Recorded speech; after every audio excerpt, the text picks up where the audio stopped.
शौकत मियाँ की बिरयानी की दुकान थी। लोग बड़े मजे से उनकी बिरयानी नोश फरमाते थे। वाह शौकत भाई, क्या जायका है। शुक्रिया भाईजान। बिरयानी का जायका अच्छा था, इसलिए उनकी आमदनी बहुत अच्छी होती थी।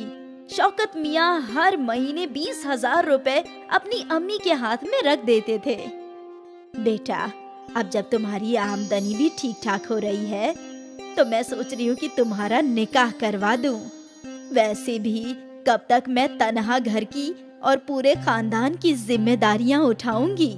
तुम्हारे निकाह के बाद तो नदीम का भी निकाह होगा।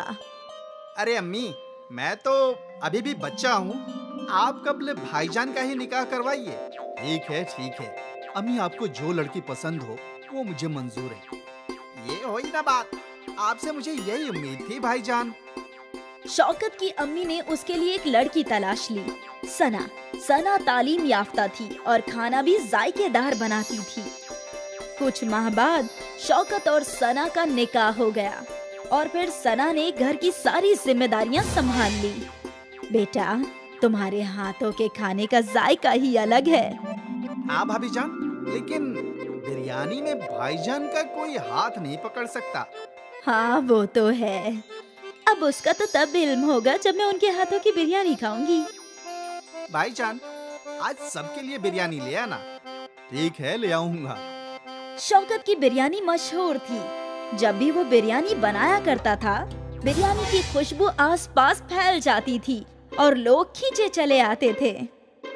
अरे भाई, बिरयानी तैयार है क्या? नहीं भाईजान, 10 मिनट और लगेगा। ठीक है, मैं यहीं खड़ा हूँ। खरीदार तो शौकत की बिरयानी का इंतजार किया करते थे। यहाँ तक सब कुछ दुरुस्त चल रहा था। ये अमजद मियाँ तो बैठे बिठाए मेरा कारोबार खा रहे हैं। मुझे कुछ तो करना ही होगा। मैं भी दाम गिरा देता हूँ। शौकत ने भी बिरयानी का दाम कम करके 80 रुपए कर दिए। रोज तो इसी दुकान से बिरयानी खाते हैं, चल आज उस नई दुकान से खाते हैं। ठीक है। कई खरीदार बस नया जायका चखने के लिए अमजद की दुकान में जाने लगे, लेकिन अमजद के हाथों में अलग ही जादू था। एक बार जो उसकी बिरयानी खाता, वो उसी की दुकान में वापस आया करता था। कल जो बिरयानी खाई थी ना, आज भी वही नोश फरमाएंगे। हाँ बिल्कुल, उस बिरयानी को भूलना मुमकिन नहीं है। आहिस्ते आहिस्ते शौकत के खरीदार कम होते जा रहे थे। शायद ये बस कुछ रोज की बात है। अमजद की दुकान नई है, इसलिए लोग वहाँ बिरयानी का जायका ले रहे हैं।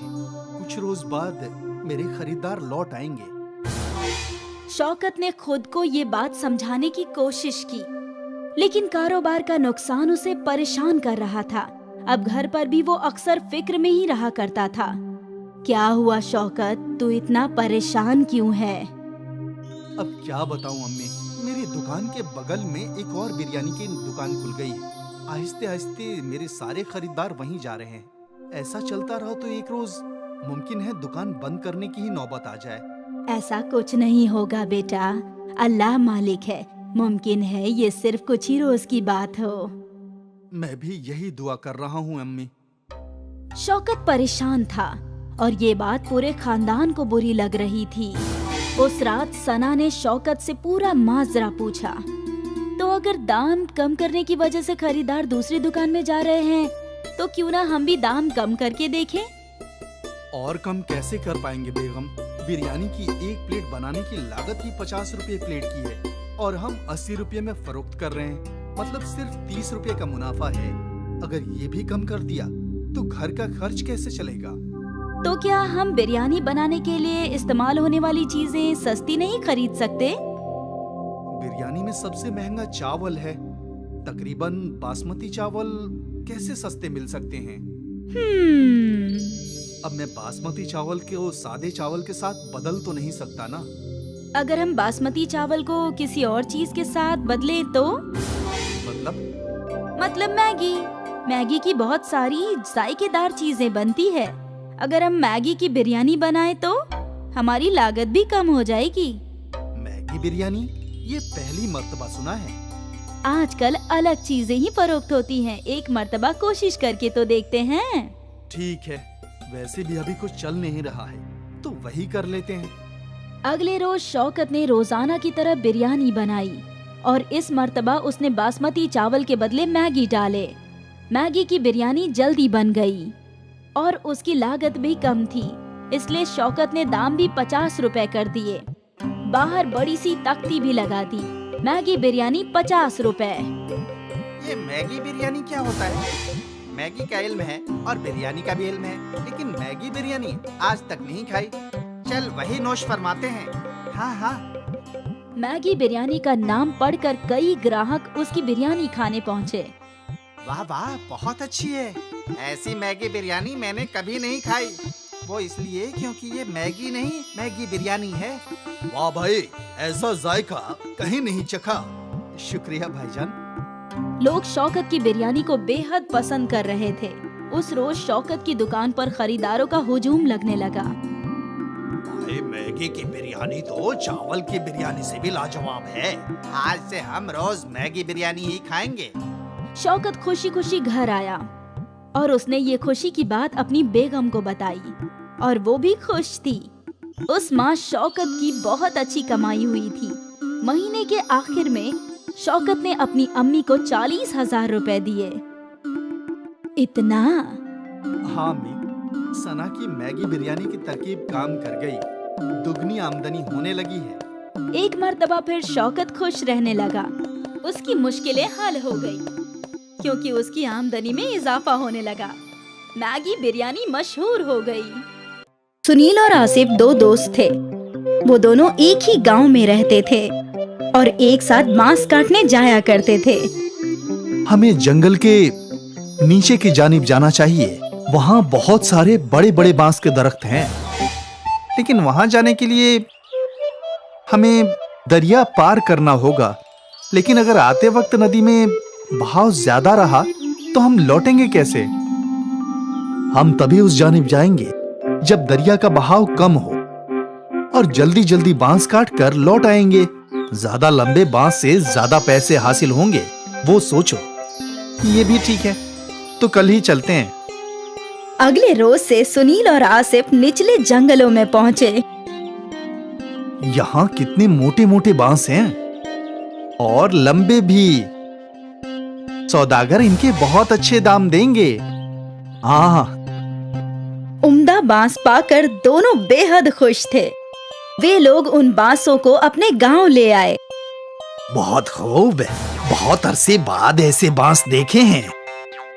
अब इनके दाम भी अच्छे लगाना। हाँ हाँ, एक बांस के 200 रुपये। तुम दोनों 5 बांस लाए हो, इनके हुए 1000। 1000 पाकर दोनों बेहद खुश थे। वो पैसे दोनों ने आपस में बांट लिए। रोज छोटे छोटे बांस से सिर्फ 300 रुपये की कमाई होती थी, आज 500 रुपये की। अब तो हम जंगल के निचले हिस्से में ही जाया करेंगे। हाँ हाँ। उस रोज से वो दोनों दरिया पार करके ही बांस लाया करते थे और सौदागर भी उन्हें अच्छे पैसे दिया करता था। एक सुबह दोनों दोस्त जाने के लिए निकले। भाई, अम्मी ने फरमाया है कि बाजार से कुछ चावल और मसाले लाने हैं और मुझे पनीर भी लेना है। तो चल कब्ल बाजार चलते हैं, फिर वहां से दरिया पार जाएंगे। हाँ, दोनों काम एक साथ हो जाएगा। दोनों बाजार पहुँचे और उन्हें जो जो सामान लेना था उन्होंने खरीद लिया। देख दोस्त, कितना ताजा पनीर मिला है। आज रात तो मेरी दावत है। मैं भी आऊंगा नोश फरमाने। हाँ ना, तुझे कभी मना किया है क्या? चल अब दरिया पार चलते हैं। बांस काटकर फरोख्त भी तो करना है। हाँ हाँ। और वो दोनों निचले जंगल की जानिब बढ़ गए। हमेशा की तरह उन दोनों ने दरिया पार किया और फिर जंगल में पहुंच गए और बांस काटने लगे। लेकिन यकायक बारिश शुरू हो गई। हमें घर लौटना चाहिए, दरिया में पानी बढ़ने लगेगा। हाँ, बस ये आखिरी बांस काट लेते हैं। हाँ। बारिश और तेज हो गई। कुछ ही देर में उनका बांस कट गया और वो लोग बांसों को इकट्ठा करके दरिया की जानिब बढ़ने लगे। लेकिन दरिया में तूफान था। दरिया में पानी बहुत ज्यादा है दोस्त, इतनी उफान में दरिया पार करना वाजिब नहीं होगा। हाँ, हम कुछ देर जंगल में इंतजार करते हैं। हाँ, उस जानिब जो गुफा है वहीं इंतजार कर लेते हैं। दोनों गुफा की जानिब गए। गुफा में कब्ल ही कुछ सूखी लकड़ियां थी। इनको जला देता हूँ, थोड़ी गर्मी रहेगी। आसिफ ने जो सामान खरीदा था उसमें माचिस भी था। आसिफ ने उन सूखी लकड़ियों को आग लगा दी और दोनों दोस्त आग सेंकने लगे। बहुत भूख लगी है यार, मुझे भी। सुन, हम कुछ बना लेते हैं। वैसे भी थोड़ा बहुत राशन तो है ही हमारे पास, लेकिन हम बनाएंगे कैसे? हमारे पास बर्तन तो है नहीं। तभी आसिफ का तवज्जो बांस की जानिब गया। हमारे पास बांस तो है, बांस के अंदर खाना पका सकते हैं। कैसे? तुमने बांस बिरयानी नहीं सुनी? नहीं, बांस में बिरयानी भी बनती है, लेकिन हमारे पास गोश्त कहाँ है? गोश्त नहीं है तो क्या हुआ, हमारे पास पनीर तो है। पनीर बिरयानी बना लेते हैं। लेकिन कैसे? तू देखता जा। आसिफ ने 2 बांस के टुकड़े काटे और उसके पास जो चावल थे वो धो दिए। बांस में चावल, मसाले, पानी, नमक और पनीर डाल दिया।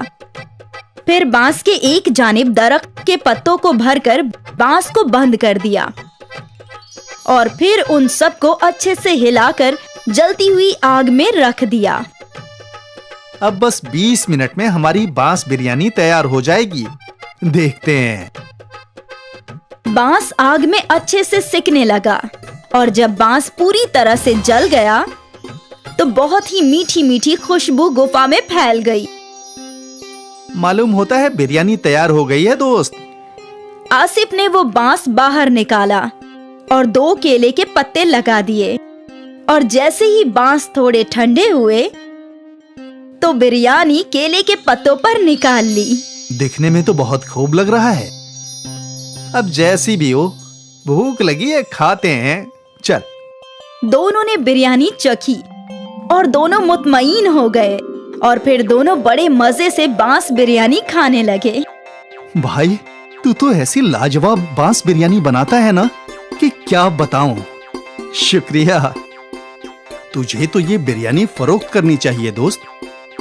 कहाँ मेहनत मजदूरी कर रहा है। इस बिरयानी को मशहूर होने में वक्त नहीं लगेगा। वाकई। हाँ, तू कहे तो साथ में ढाबा खोलते हैं। हाँ हाँ, क्यों नहीं। जब बारिश रुकी, दरिया का पानी कम हुआ तो दोनों दोस्त सारे बांस लेकर अपने गांव आ गए। लेकिन आज उन्होंने बांस फरोख्त नहीं किए। अगले रोज आसिफ और सुनील ने गांव के चौराहे पर अपनी दुकान लगाई। गांव वाले हैरत में थे कि आखिर ये लोग बांस में क्या फरोख्त कर रहे हैं। अरे बेटा, ये क्या है? ये बांस बिरयानी है चाचा, पनीर की। बांस बिरयानी? जरा हमें भी खिलाओ। गांव के लोगों ने पहली मर्तबा बांस बिरयानी चखी। अरे वाह, क्या खूब जायका है आसिफ भाई। ऐसी बिरयानी जिंदगी में नहीं खाई। मजा आ गया। आसिफ और सुनील की बांस बिरयानी गांव में मशहूर हो गई। खरीदार कतार में खड़े रहकर बांस बिरयानी खाने लगे। आसिफ और सुनील की आमदनी में कई गुना इजाफा हो गया। और फिर क्या था, सुनील और आसिफ ने मजदूरी छोड़कर बांस बिरयानी फरोख्त करना शुरू कर दिया। वो लोग दिन दोगुनी और रात चौगुनी तरक्की करने लगे। दूर दूर से लोग बांस बिरयानी खाने के लिए आने लगे और देखते ही देखते उनका गांव में बहुत बड़ा रेस्टोरेंट बन गया और दोनों अमीर बन गए। सोचा नहीं था कि कभी ये सब भी होगा। मैंने भी बिल्कुल नहीं सोचा था दोस्त। उस रोज वो बारिश हमारी किस्मत बदलने के लिए आई थी। हाँ, ना उस रोज बारिश आती और ना हम फंसते और ना ही हम कभी बांस बिरयानी बनाते। दोस्त, ये सब कब्ल ही लिखा हुआ था। ऊपर वाला कब्ल ही सबकी किस्मत लिख देता है। हम तो बस मोहरे हैं जो उसकी राह पर चलते हैं। बिल्कुल, बांस बिरयानी ने आसिफ और सुनील की किस्मत बदल दी और उन दोनों को जिंदगी का बहुत बड़ा सबक मिला। परेशानियों से ही नए रास्ते हासिल होते हैं और ना जाने कब किस्मत कौन सा मोड़ ले ले। अब्दुल मियाँ के इंतकाल के बाद उनके तीनों बच्चे यतीम हो गए। अब उनके सर पर वालिद का साया नहीं था। अब क्या होगा, कैसे हमारा घर चलेगा?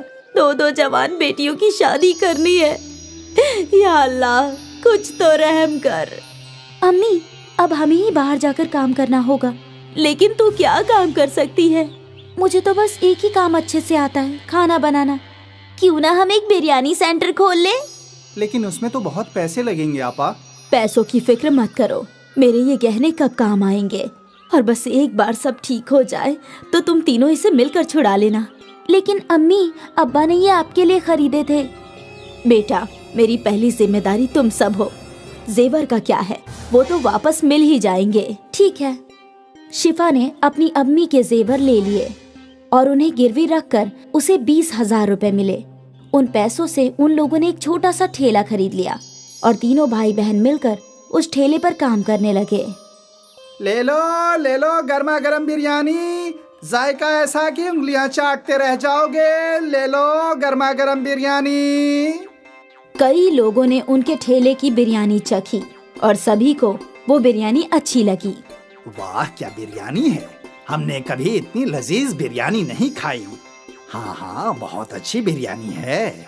शुक्रिया भाईजान, ये हमारी अम्मी का नुस्खा है। हमारी अम्मी की स्पेशल बिरयानी बहुत अच्छी है। और देखते ही देखते उनका बिरयानी का ठेला चल पड़ा। अब लोगों की भीड़ लगने लगी। मुझे 2 बिरयानी पार्सल देना। ठीक है। मुझे भी दे दो। अब नदीम को लोगों को बुलाने की जरूरत नहीं थी। ठेले पर इतनी भीड़ रहती थी कि तीनों भाई बहन मिलकर ऑर्डर दिया करते थे। ये लीजिए आपका ऑर्डर। ये आपका। ये आपका। 1 माह बाद शिफा अपने कमाए हुए रुपए गिन रही थी। ये लीजिए अम्मी, इस माह का मुनाफा 20,000 रुपए। क्या? आपने सही सुना, 20,000 रुपए। इतने सारे पैसे? हमारी बिरयानी लोगों को बहुत पसंद आती है। ग्राहकों की हमेशा भीड़ लगी रहती है अम्मी। या अल्लाह, तेरा लाख लाख शुक्रिया। तूने मेरे बच्चों को कामयाबी अता फरमाई। शुक्रिया। अम्मी, अगले माह ही आपके जेवर छुड़वा लेंगे हम, इंशाल्लाह। आज शिफा का खानदान बहुत खुश था। उनके अब्बा के इंतकाल के बाद पहली मर्तबा उनके घर में कुछ अच्छा हो रहा था। तीनों भाई बहनों ने अपनी मेहनत जारी रखी और दिन दुगनी और रात चौगनी तरक्की करने लगे। ये सब हम तीनों की इत्तिहाद की वजह से हो रहा है। बिल्कुल आपा।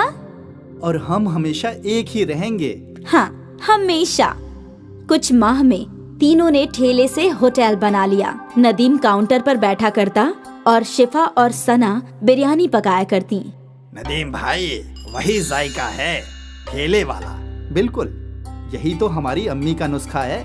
भाईजान, जायका कभी नहीं बदलेगा।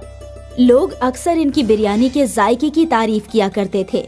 धीरे धीरे इन्हें दावत के केटरिंग के कॉन्ट्रैक्ट्स भी मिलने लगे। भाई, मेरे घर कल एक दावत है, 100 लोगों की बिरयानी चाहिए।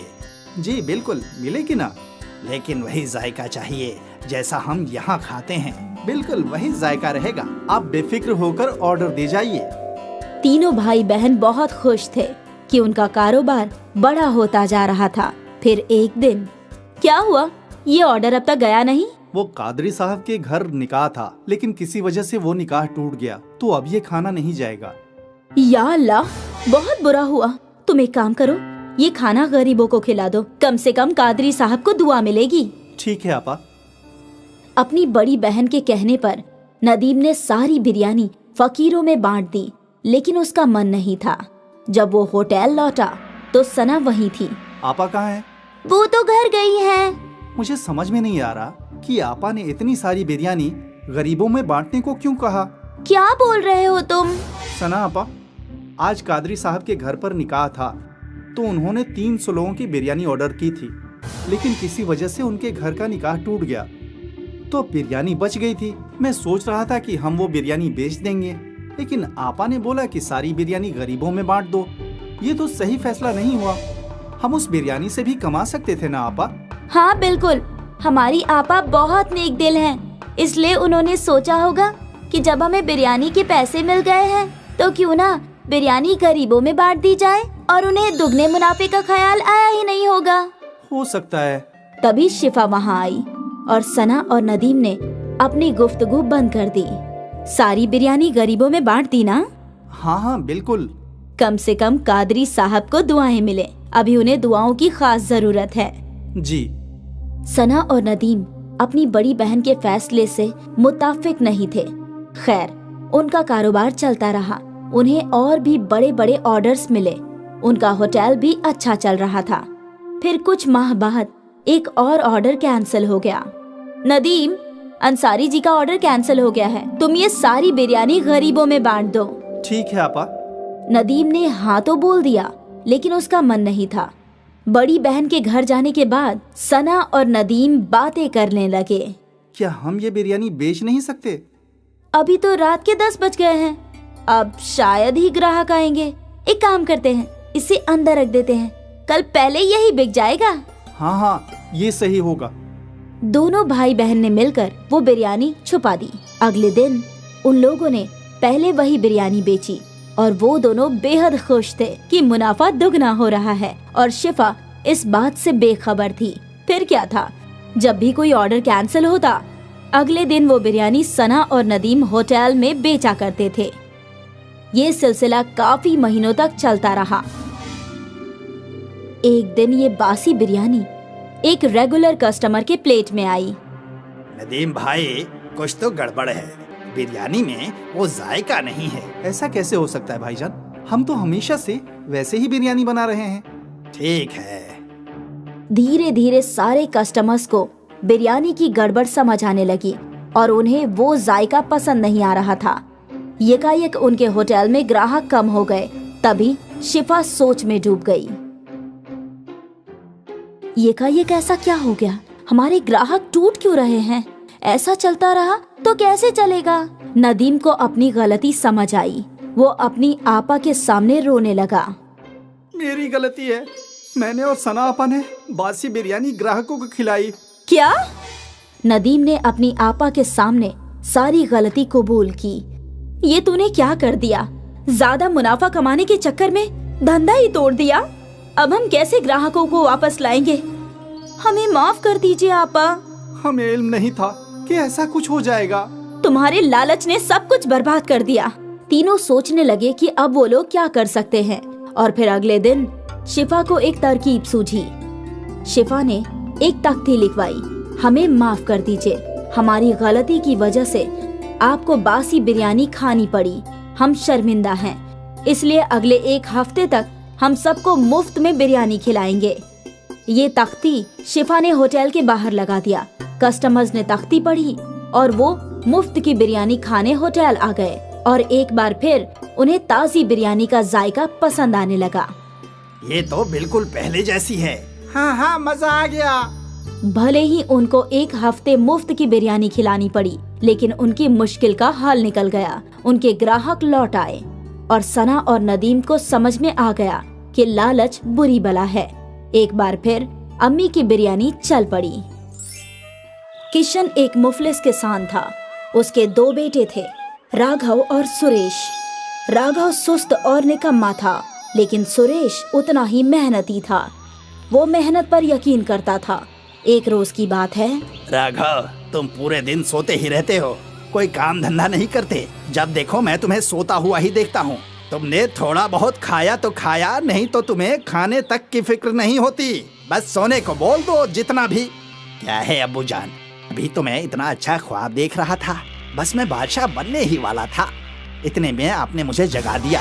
आप हमेशा गलत वक्त पर आ जाते हैं, मैं अमीर होते होते रह जाता हूँ। भाईजान, ख्वाब में अमीर होने से क्या होता है? बात तो तब है जब हकीकत में हमें कुछ पैसे मिले, और वो ख्वाब देखने से नहीं बल्कि मेहनत करने से होते हैं। आप अगर सोते रहोगे तो आप बादशाह नहीं बन पाओगे। चलो उठो, हम कुछ काम करते हैं। सुरेश, तू अपनी नसीहत ना अपने पास ही रख। अगर तू चौराहे पर बैठकर ये नसीहत देगा तो अच्छे पैसे मिलेंगे, तुझे काम करने की जरूरत नहीं पड़ेगी। मुझे मेरे ख्वाबों के साथ ही रहने दे और जा तू ही कोई काम धंधा कर और जो कुछ पैसे मिले तो मुझे भी दे देना, मैं भी थोड़े बहुत खर्च कर लिया करूँगा। इसी तरह से राघव और सुरेश में बहस होती है। राघव सुरेश की एक भी बात नहीं मानता था और सोता ही रहता था। उसे काम करना पसंद नहीं था। एक रोज की बात है, सुरेश मायूस होकर बैठा था। इसी फिक्र में था कि क्या किया जाए ताकि घर के हालात सुधर सके। हमारे घर के हालात अच्छे नहीं हैं। हमारी अम्मी भी हमारे साथ नहीं है। अगर अम्मी होती तो कम से कम 2 वक्त की हमें रोटी भी तो बना कर देती। रोटी भी हमें ही बनानी पड़ती है और कमाना भी हमें ही पड़ता है। ऐसा क्या करूं जो अपने घर के हालात को सुधार सकूं? तभी वहाँ किशन आता है और उसे मायूस देखकर उससे पूछता है, क्या हुआ बेटा, इतना मायूस होकर क्यों बैठे हो? अब्बू जान, मैं कुछ करना चाहता हूँ जिससे हमारे घर के हालात बेहतर हो सकें। भाईजान तो कोई काम करते नहीं और आपकी भी उम्र हो चली है। बेटा तुम सही फरमा रहे हो। अब मेरे अख्तियार में कुछ नहीं रहा। हमारे पास कुछ और तो है नहीं, बस हमारे पुरखों की थोड़ी सी जमीन है। उस जमीन पर कुछ नहीं उगता, वो एक बंजर जमीन है। अगर उस पर कुछ होता तो हमें खाने के लाले न पड़ते, उसी से कुछ खा लिया करते। मैंने उस पर कई दफा खेती करने की कोशिश की, लेकिन वहाँ कुछ उगता ही नहीं है। कोई बात नहीं, आप फिक्र ना करें। आपने कई दफा कोशिश की तो क्या हुआ, एक दफा मैं भी कोशिश करके देखता हूँ। क्या मालूम मैं उसमें मेहनत करके कुछ उगा सकूं। ठीक है, वो चीनी के मिल के पास जो 1.5 बीघा जमीन है वो हमारे पुरखों की जमीन है। तुम चाहो तो उस पर मेहनत करके देख लो, क्या मालूम कुछ उपज हो जाए। सुरेश जमीन की जानिब चल पड़ता है। वहाँ जाकर उस जमीन को देखकर मायूस हो जाता है क्योंकि वो जमीन बंजर पड़ी हुई थी। फिर भी वो उस जमीन पर मेहनत करने की सोचता है और हल से उस खेत को जोतने के लिए चल पड़ता है। अरे ये तो वाकई बंजर जमीन है। इसमें जुताई करने के लिए बैलों की जरूरत पड़ेगी, लेकिन बैलों की जोड़ी तो मेरे पास है ही नहीं। मैं खुद ही बैलों की कमी को पूरा कर लेता हूँ और अपने कंधे पर हल को रख कर इस खेत की जुताई कर लेता हूँ। सुरेश उस खेत पर पूरी मेहनत से काम करता है। उसे खेत में मेहनत करते करते कई रोज गुजर जाते हैं, लेकिन उस खेत में कुछ भी होने के आसार नजर नहीं आते। वो थक कर पसीने से तरबतर हो मायूस होकर एक जगह बैठ जाता है। तभी बुरके में एक खातून उसके पास आती है। अल्लाह के नाम पर कुछ दे दो बेटा, कई रोज से कुछ नहीं खाया। अम्मा, मेरे तो खुद के खाने पे आफत पड़ी हुई है, मैं तुझे क्या दे दूं? ए बेटा, कुछ तो तेरी पोटली में रखा होगा, कुछ भी खिला दे, बहुत जोरों की भूख लगी है। देख धूप बहुत तेज है, अब और आगे भीख मांगने के लिए जाने की हिम्मत नहीं हो रही। अम्मा, मेरे पास सिर्फ एक रोटी और प्याज है और तो कुछ मैं दे नहीं सकता। आज तुम ये रोटी खा लो और मैं पानी ही पीकर आज का दिन गुजार लूंगा। बहुत बहुत शुक्रिया बेटा, आज तूने मुझे पेट भरने के लिए रोटी दी है। अपना पेट काट कर अल्लाह तेरे घर में बरकत दे, तुझे किसी चीज की कमी ना हो। अम्मा, मेरे घर तो रोटी पे भी आफत है, मेरे घर बरकत कहाँ से होगी? एक खेत मिला है, वो भी बंजर है। उस पर खेती करने की सोचता हूँ, लेकिन इस खेत में कुछ उगता ही नहीं। एक भाई है, वो इतना आलसी है कि उसे सोने से फुर्सत नहीं। एक वालिद हैं जो बुजुर्ग हो चुके हैं, उनके अख्तियार का कुछ रहा ही नहीं। बेटा इतना परेशान ना हो, मैं तुझे ये पत्थर देती हूँ, इन्हें अपने खेत में डाल दे और अपने घर चला जा। अम्मा, मेरे खेतों में पत्थरों के अलावा और कुछ है ही नहीं। तूने 4 पत्थर और दे दिए मुझे खेत में डालने के लिए, इनसे भला मेरा क्या होगा? चल, तेरी ये 4 पत्थर भी अपने खेत में फालतू में डाल देता हूँ। जमीन तो बंजर है ही और बंजर हो जाएगी। मेरे नसीब में पत्थरों के अलावा है ही क्या? ला, ये 4 पत्थर भी मुझे दे, मैं इन्हें भी खेत में डाल देता हूँ। सुरेश उन पत्थरों को लेकर खेत में डाल देता है और मायूस होकर घर की जानिब चल देता है। दूसरी सुबह जब वो अपने खेत पर आता है तो देखकर हैरान हो जाता है। पूरा खेत सफेद पड़ा हुआ था। वो समझ नहीं पा रहा था कि उसके खेत में ये क्या हो रहा है। वो करीब जाकर देखता है तो पूरा खेत अंडों से भरा होता है। पूरे खेत में अंडे ही अंडे होते हैं। अरे ये क्या, पूरा खेत अंडों से भरा हुआ है? अभी रात तक तो इस खेत में और कुछ भी नहीं था, अब ये इतने सारे अंडे कहाँ से आ गए? कहीं अम्मा के 4 पत्थरों का करिश्मा तो नहीं? सुरेश अंडे पाकर बेहद खुश होता है, लेकिन फिक्रमंद भी होता है क्योंकि उसके कस्बे में तो कोई अंडे खाता ही नहीं है। वो सोचता है कि अब इन अंडों का वो क्या करे। ये बात पूरे गांव में आग की मानिंद फैल जाती है और कुछ बुजुर्ग लोग आकर उसे मशवरा देते हैं, जिसमें से एक बहुत ही बुजुर्ग आदमी कहता है, बेटा, तुम्हारी खेती बहुत ही अजीब हो रही है। हमारे कस्बे में तो कोई अंडा है ही नहीं और तुमने अंडों की खेती कर डाली। बाबा, अब मैं क्या करूं? मेरे खेत में तो अंडे ही अंडे हैं। इसके अलावा तो मेरे खेत में कुछ और है ही नहीं। पहले तो ये बंजर पड़ी हुई थी, अब हुए भी तो अंडे हुए जो किसी काम के नहीं। बेटा, मायूस ना हो। हमारे कस्बे से बाहर निकलकर कुछ मील के फासले पर एक मुस्लिम कस्बा है, जहाँ पर तुम्हारे अंडे फरोख्त होंगे। तुम वहाँ जाकर ये अंडे फरोख्त कराना।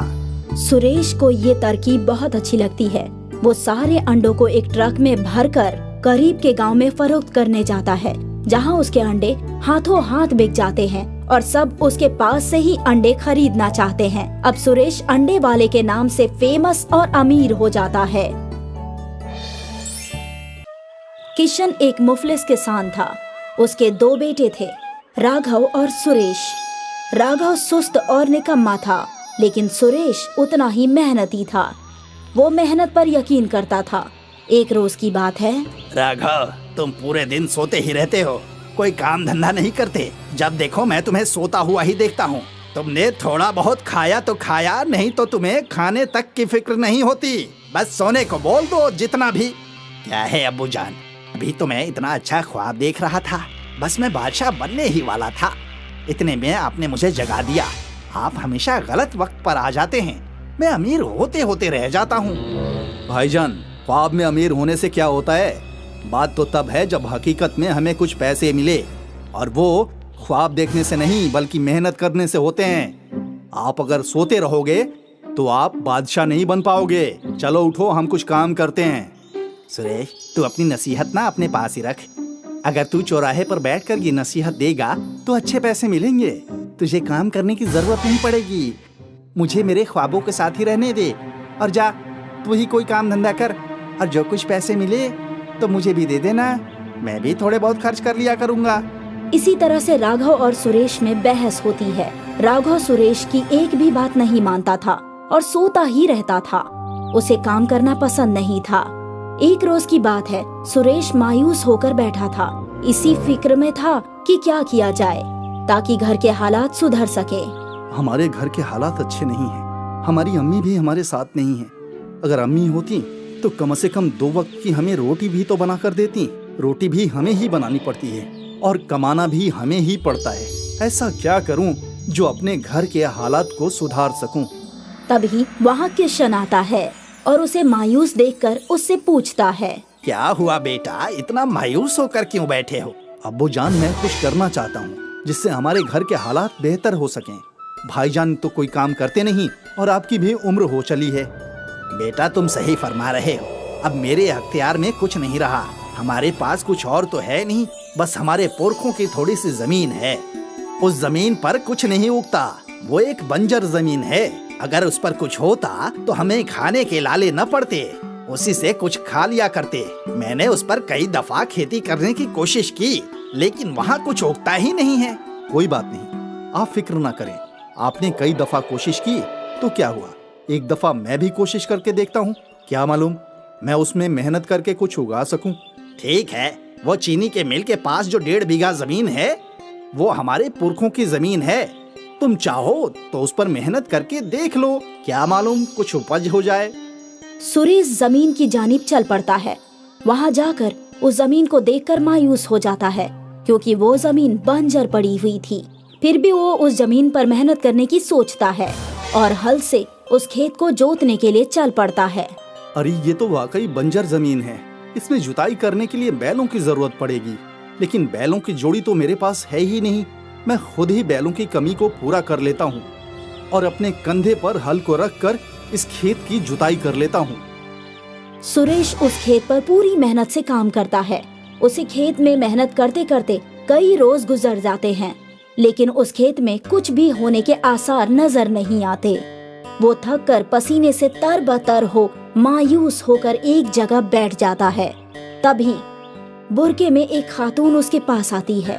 अल्लाह के नाम पर कुछ दे दो बेटा, कई रोज से कुछ नहीं खाया। अम्मा, मेरे तो खुद के खाने पे आफत पड़ी हुई है, मैं तुझे क्या दे दूं? ए बेटा, कुछ तो तेरी पोटली में रखा होगा, कुछ भी खिला दे, बहुत जोरों की भूख लगी है। देख, धूप बहुत तेज है, अब और आगे भीख मांगने के लिए जाने की हिम्मत नहीं हो रही। अम्मा, मेरे पास सिर्फ एक रोटी और प्याज है, और तो कुछ मैं दे नहीं सकता। आज तुम ये रोटी खा लो और मैं पानी ही पीकर आज का दिन गुजार लूंगा। बहुत बहुत शुक्रिया बेटा, आज तूने मुझे पेट भरने के लिए रोटी दी है। अपना पेट काट कर अल्लाह तेरे घर में बरकत दे, तुझे किसी चीज की कमी ना हो। अम्मा, मेरे घर तो रोटी पे भी आफत है, मेरे घर बरकत कहाँ से होगी? एक खेत मिला है, वो भी बंजर है, उस पर खेती करने की सोचता हूँ, लेकिन इस खेत में कुछ उगता ही नहीं। एक भाई है, वो इतना आलसी है कि उसे सोने से फुर्सत नहीं।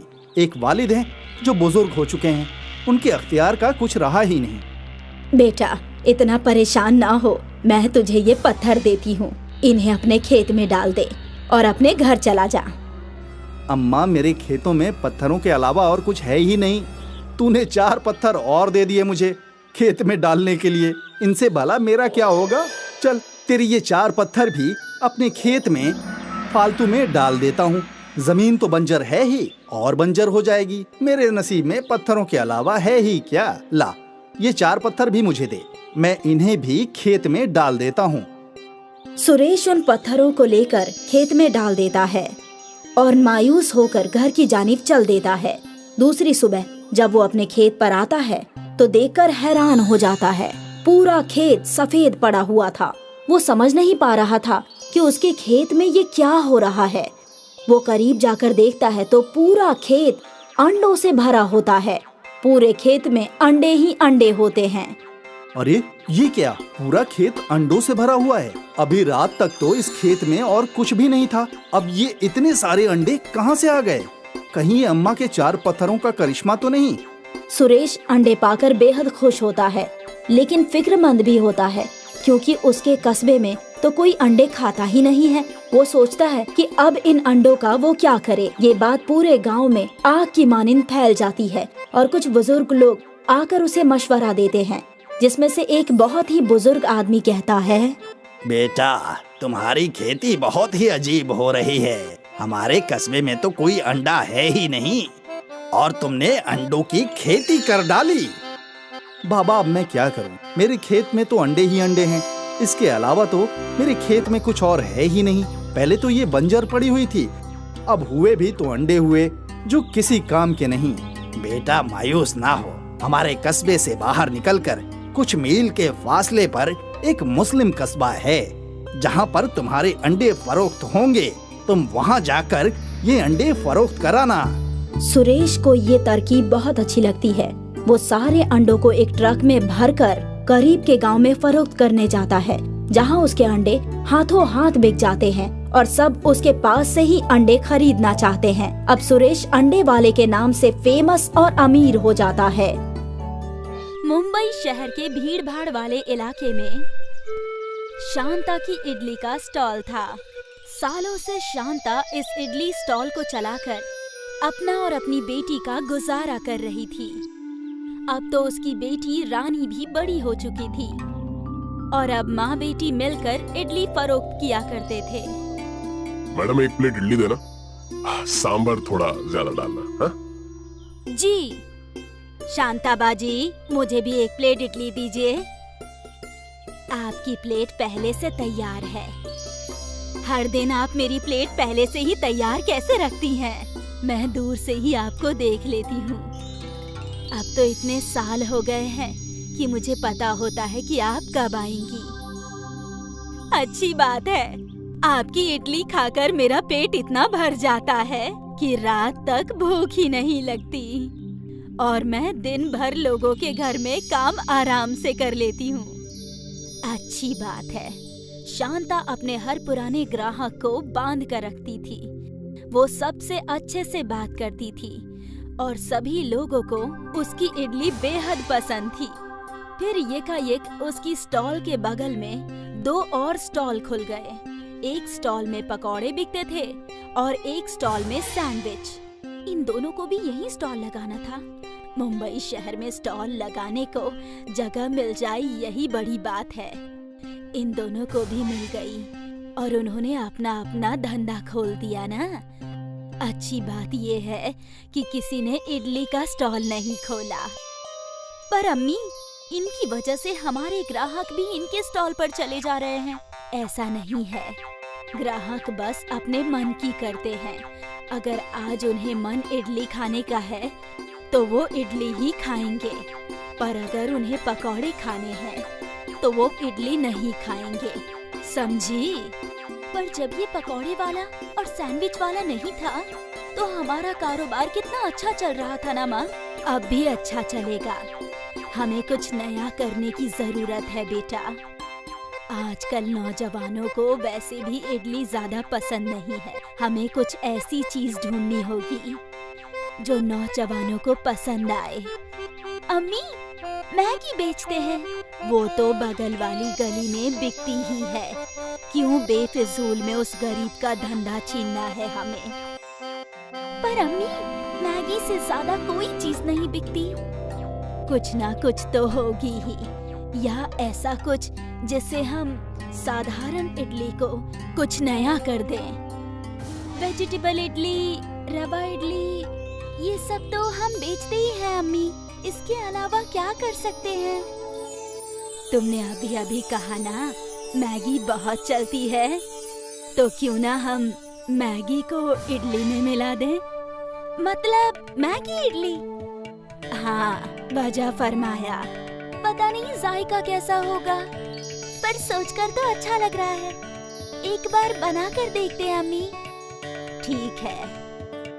रानी एक मैगी का पैकेट ले आई और उसने मैगी बनाई और फिर अपने इडली के सांचे में थोड़ा सा इडली का आटा डाला और ऊपर ढेर सारी मैगी डाली। ऐसे करके उसने पूरा सांचा भर दिया और गैस जला दी। फिर दोनों माँ बेटी बेसब्री से इंतजार कर रही थी मैगी इडली के तैयार होने की। लगभग 7 मिनट बाद रानी ने डिब्बा खोला। खुशबू तो बहुत अच्छी आ रही है, जायका भी अच्छा ही होगा। रानी ने वो मैगी इडली निकाली और फिर दोनों माँ बेटी मिलकर वो इडली खाने लगे। है तो बहुत ही जायकेदार, लेकिन इस इडली को हमें लोगों को चखाना होगा। ये नई चीज है, कोई खुद से खाएगा नहीं। तो क्या करें? एक काम करते हैं, हर प्लेट इडली पर एक मैगी इडली फ्री दे देंगे। फ्री वाली इडली चखकर लोग मैगी इडली जरूर ऑर्डर करेंगे। हाँ, ये अच्छा है। रानी ने और मैगी बनाई और उससे मैगी इडली बनाने लगी। कुछ वक्त बीता, वही ज़ईफा खातून आई। शांता ने रोज की तरह उसकी इडली की प्लेट लगाई और आज उसमें एक मैगी इडली भी रख दी। ये क्या नया है? ये मैगी इडली है।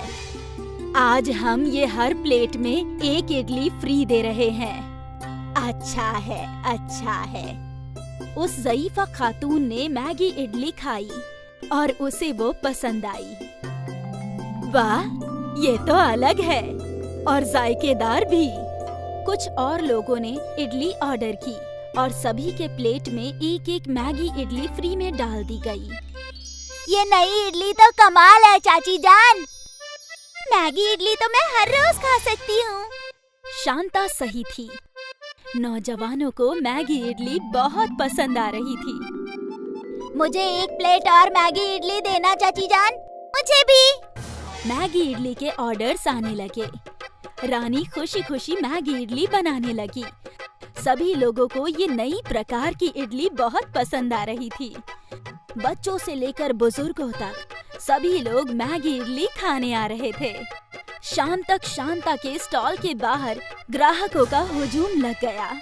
दोनों माँ बेटी धड़ाधड़ मैगी इडली बनाने लगी और ग्राहक खाने लगे। शाम को जब रानी ने स्टॉल बंद किया, अम्मी, आज तो बहुत थक गई। अब ऐसी भीड़ की रोज आदत डाल ले। अब ये भीड़ कम नहीं होगी। अम्मी, मुझे नहीं लगा था कि मैगी इडली लोगों को इतनी पसंद आएगी। मुझे यकीन था, क्योंकि मैगी सबको पसंद है। और हमने इडली में मैगी बनाई। ये नई चीज है। हाँ अम्मी। दोनों माँ बेटी थक कर घर चले गए। अगली सुबह उनके आने से पहले ही ग्राहकों का हुजूम लगा था। रानी और शांता दोनों हैरान थे। वो दोनों दिन भर मैगी इडली बनाती गईं और ग्राहक खाते गए। शांता ने कुछ और लोगों को काम पर रख लिया। ग्राहकों की भीड़ बढ़ती ही जा रही थी। कुछ ही महीनों में शांता ने अपना खुद का होटल खोल लिया, मैगी इडली हाउस। सोचा नहीं था कि इतनी जल्दी ये सब हो पाएगा। हमारा मैगी इडली का आइडिया तो काम कर गया और हमारी मेहनत भी। हाँ अम्मी। शांता का ये मैगी इडली हाउस एक कॉलेज के पास खुला था और कॉलेज के सारे नौजवान मैगी इडली खाने वहीं आते थे।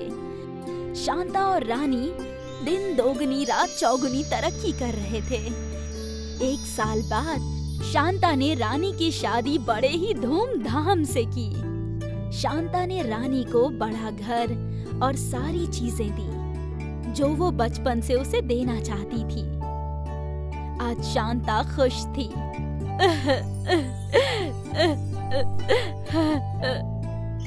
आप रो क्यों रही हैं? पगली, ये खुशी के आंसू हैं। तुझे बचपन से ऐशो आराम की चीजें देना चाहती थी, पर तेरे अब्बा के गुजरने के बाद मैं ज्यादा कुछ नहीं कर पाई। अम्मी, आपने बहुत कुछ किया है, आप इतना मत सोचिए।